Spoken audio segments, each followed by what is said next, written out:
और अब एक और बड़ी खबर की बात करते हैं। राहुल गांधी की भारत जोड़ो यात्रा पर बीजेपी प्रेस कॉन्फ्रेंस कर रही है। सीधे आपको वहां लिए चलते हैं। उसका सबूत मांगा। ये आपने देश की सामरिक सुरक्षा और सेना के त्याग को भी तोड़ने की कोशिश की और आप देश को जोड़ने की बात करते हैं।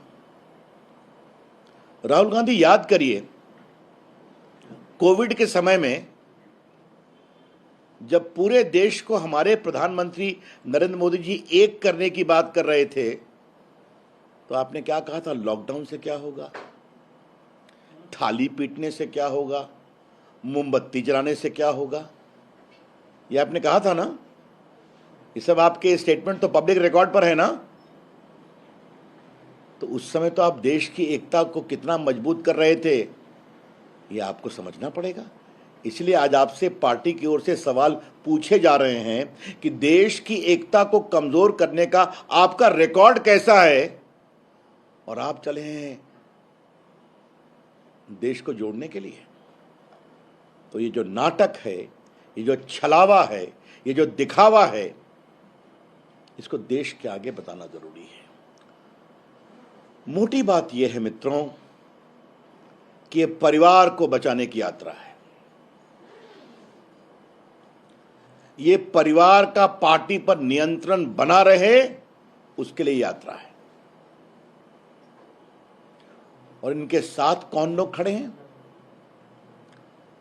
जो भ्रष्टाचार से दुखित हैं, भ्रष्टाचार की कार्रवाई में आरोपित हैं और जिनकी स्वयं की राजनीतिक दुकान खतरे में है।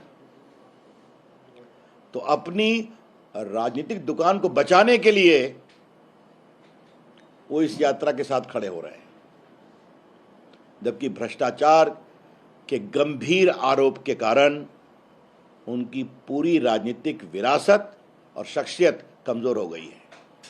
चाहे वो कलकत्ता हो, चाहे वो दिल्ली हो, चाहे Rahul Gandhi national Herald case में बेल पर हों, ये सारी बातें देश के सामने हैं। इसीलिए आज ये बहुत जरूरी समझा गया कि उनकी देश को जोड़ने वाली यात्रा कितनी खोखली है, ये बताना जरूरी है। लालू जी, ये हमारे राहुल जी देश को जोड़ने की बात कर रहे हैं तो बिहार के हमारे मुख्यमंत्री नीतीश बाबू दिल्ली में राजनीतिक तीर्थयात्रा पर आए हैं।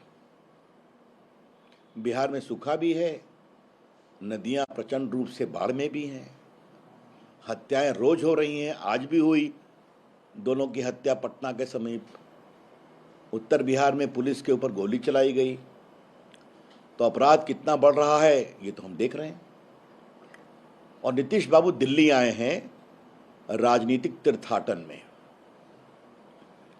लोगों से मिल रहे हैं, मिलना तो अधिकार है, लेकिन ये कवायद है क्या?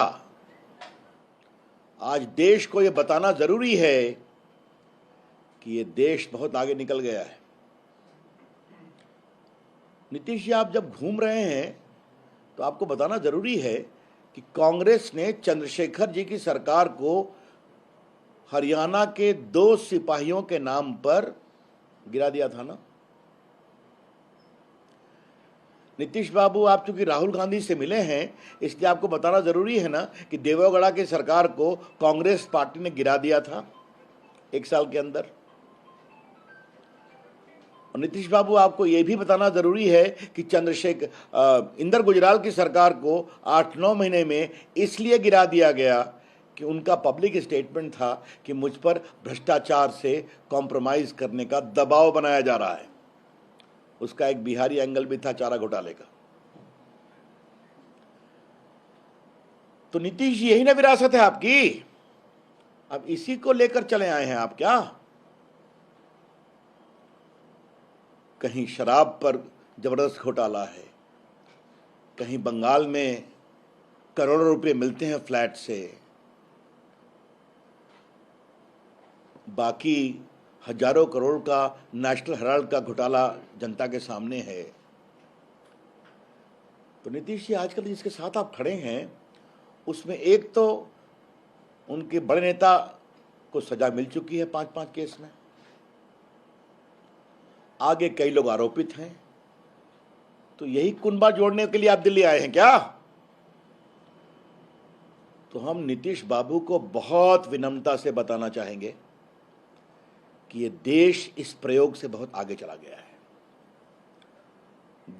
2014 के बाद का हिंदुस्तान स्थायित्व चाहता है, स्टेबिलिटी, पूर्ण बहुमत चाहता है और एक निर्णायक नेता को आशा भरी निगाहों से देख रहा है जिसने भारत का मान दुनिया में आगे बढ़ाया है। और इस बात से उसका संकेत मिलता है कि 2-3 दिन पहले भारत की इकोनॉमी दुनिया की 5वीं सबसे बड़ी इकोनॉमी बन गई, इंग्लैंड को पीछे छोड़कर। यह होता है जब स्टेबिलिटी आती है, यह होता है जब नेता मजबूत, निर्णायक और ईमानदार होता है। यह तब होता है जब नरेंद्र मोदी ऐसे नेता देश में आशा का प्रवाह करते हैं, N atmosphere of hope, energy, commitment and development. तो ये देश अब बन रहा है जहां स्टार्टअप आगे बढ़ रहे हैं, जहां डिजिटल इंडिया आगे बढ़ रहा है, जहां फिनटेक मूवमेंट बहुत आगे बढ़ रहा है, जहां लाखों करोड़ रुपए गरीबों को उनके बैंक अकाउंट में जा रहे हैं, जहां 80 करोड़ लोगों को मुफ्त भोजन कराया गया। तो ये देश का एक स्वरूप है। भारत की साख दुनिया में है। मोदी जी दुनिया के लोकप्रियतम नेताओं में से हैं, फिर टॉप किए सर्वे में। तो एक तरफ भारत का ये स्वरूप है आशा का, विकास का, ऊर्जा का और भविष्य को और मजबूती से आगे बढ़ाने का। और नीतीश बाबू आप दिल्ली आ गए हैं तो कृपया करके आप घूमिए, लेकिन जो एकता का आप स्वांग रच रहे हैं ये बंद कर दीजिए। देश न सुनने वाला है, न देश उस पर कोई विश्वास करने वाला है। ये बात मुझे बतानी बहुत जरूरी थी। और ये प्रयोग बार बार होता है। कभी शरद पवार ने कोशिश की अपने घर पर, कभी ममता जी दिल्ली आई तो कोशिश की, कभी केसीआर साहब हैदराबाद से आके कोशिश करते हैं, कभी कभी केजरीवाल जी भी एकता का एक झंडा बुलंद करने की कोशिश करते हैं। अब नीतीश बाबू आप आ गए हैं तो ये प्रयोग होता रहता है। लेकिन कृपया करके आप इस पंक्ति में लास्ट खड़े हैं और बाकी लोगों का हश्र क्या हुआ ये देश देख चुका है। ये देश इस तरह के अवसरवादी गठबंधन पर न कभी विश्वास करेगा, न कभी उनको प्रोत्साहित करेगा, उनको रिजेक्ट करेगा, अस्वीकृत करेगा। ये हमारा पूरा विश्वास है। धन्यवाद। इंडिया टीवी हर वक्त हर जगह डाउनलोड करने के लिए सर्च करें India TV news Google play store या ऐप स्टोर पर।